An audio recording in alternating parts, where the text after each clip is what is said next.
Biglang dinambahan ng malaking white lion si Stella. Biglang nagulat ang mommy niya. Pero yung lion pala na to ay gusto lamang makipaglaro sa kanya. Gift kasi yon ng daddy niya nung 10 years old pa lamang siya. Pero nung time na yon ay ayaw na ayaw niya talagang mag-alaga ng baby lion. Kahit palapit ito ng lapit sa kanya, ay talaga namang itinataboy niya ito. Mas nagkikare pa nga dito yung brother niya. Pero si White Lion ay talaga namang siya ang gusto. Pumupunta ito sa room niya at pilit na nakikipaglaro. Katagalan ay nagustuhan niya na to. Lagi silang magkasama at siya ang nagpapakain dito. Ginawa niya pa nga ito ng stuffed toy. At dahil nga sa White Lion na to, ang dating malungkuting si Stella ay naging cheerful at lively.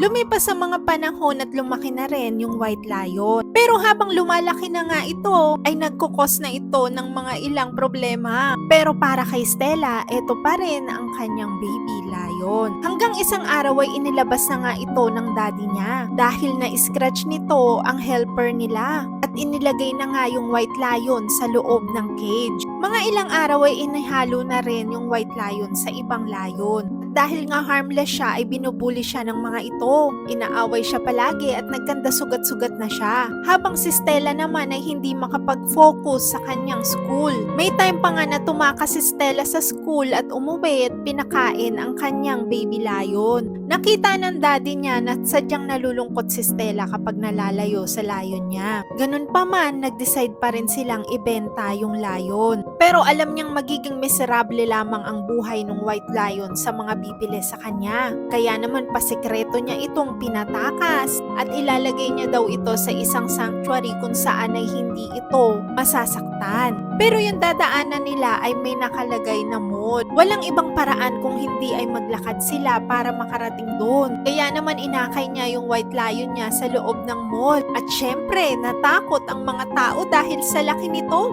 Maya-maya pa ay nakarating na nga sila. At doon ay pinakawalan niya na ang kanyang White Lion.